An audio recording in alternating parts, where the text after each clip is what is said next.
Hello दोस्तों, कैसे हैं आप। आज की कहानी का नाम है मोटी। संगीता ने देखा एक सुंदर सी औरत बाइक पर उसके पति के चिपक कर बैठी थी। पति के साथ पढ़ाई औरत को देखकर संगीता के हाथ पांव फूल गए। वो सब्जी खरीदनी भूल गई थी। उसके देखते ही देखते पति की बाइक आंखों से ओझल हो गई। वो जल्दी में ऑटो करके घर के लिए निकल पड़ी। शाम के 6 बज चुके थे। पति अभी तक घर नहीं पहुंचा था। जरूर उस कलमोही के साथ गुलछल्ले उड़ा रहा होगा। इस उम्र में गुल खिला रहा है बेशरम। बच्चे बड़े हो गए मगर उसे बुढ़ापे में इश्क का खुमार चढ़ रहा है। बड़बड़ाती ही वो घर पहुंची। पहले तो रोज 5 बजे घर आ जाया करता था। सोचते हुए वो बाहर गैलरी में जा चक्कर लगाने लगी और हाँफने लगी। क्या हुआ मम्मी? बड़ी बेटी नेहा ने माँ को इस तरह बेचैन देखकर पूछ लिया। उसके साथ उसकी कॉलेज की सहेली भी साथ थी। संगीता ने कहा, कुछ नहीं, जरा सी घबरा रहा है, इस कारण टहल रही हूँ।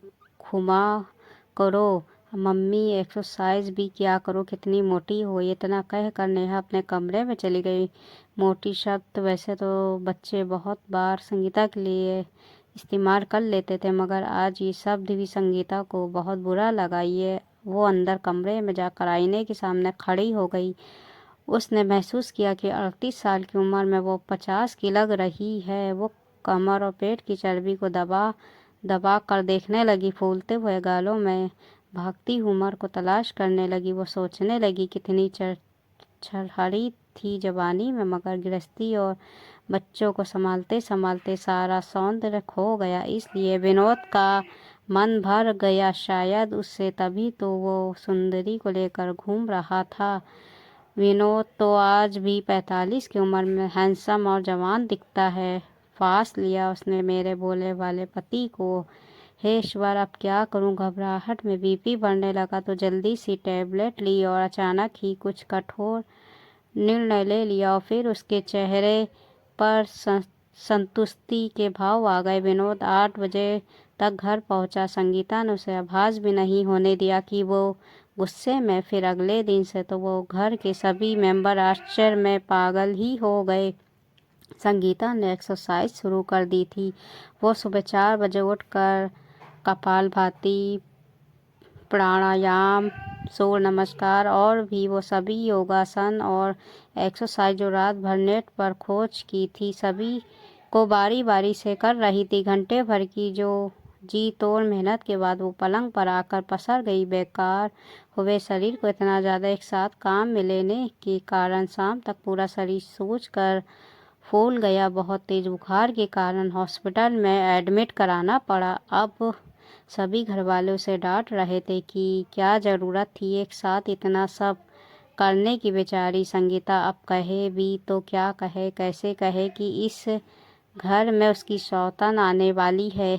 उसी से इस घर को बचाने के लिए स्लिम हो रही थी ताकि उसका पति परमेश्वर किसी और की तरफ ना ताके। विनोद भी ऑफिस से छुट्टी लेकर हॉस्पिटल आ गया। उसने उसे जरा भी नहीं डांटा। सब घर वाले चले गए, बस विनोद और संगीता ही बचे। तब विनोद ने पूछा, परेशान दिख रही हो, कल रात से ही क्या बात है? संगीता ने कोई जवाब नहीं दिया, बस मुंह फेर लिया। शरीर अब भी तवे की तरह तप रहा था। संगीता का विनोद ने कोई बहस नहीं की। वो ठंडी पट्टी बार बार उसके माथे पर रखता रहा और यह सिलसिला रात भर चला। विनोद एक पल भी नहीं सोया।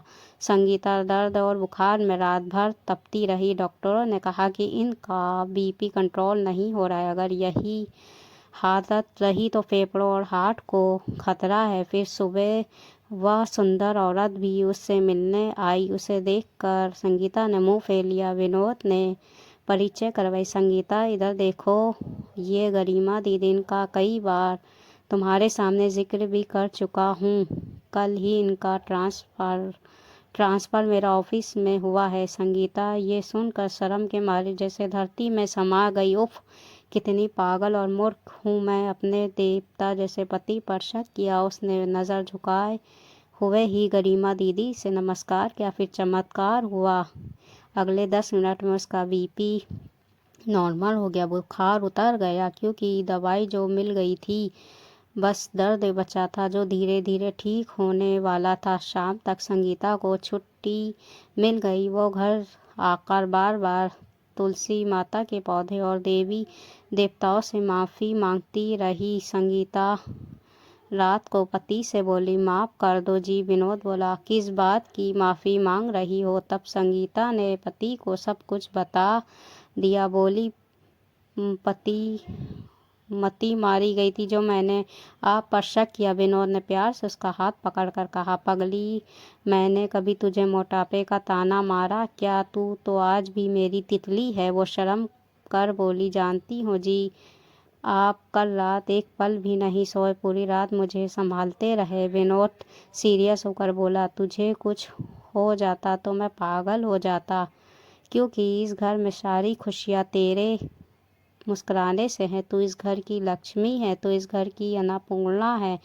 तू इस घर की जान है। तू खुश है तो हर चेहरे पर मुस्कान है। वो रो पड़ी, इतना प्यार मत किया करो जी, डर लगता है। दोस्तों, बिना आधार के, बिना प्रमाण के शक कभी ना करें, क्योंकि शक कभी कभी बहुत ज़्यादा नुकसान करवा देता है। दोस्तों, ये हिंदी कहानी आपको कैसी लगी? अच्छी लगी तो लाइक, सब्सक्राइब, शेयर ज़रूर कर दीजिएगा।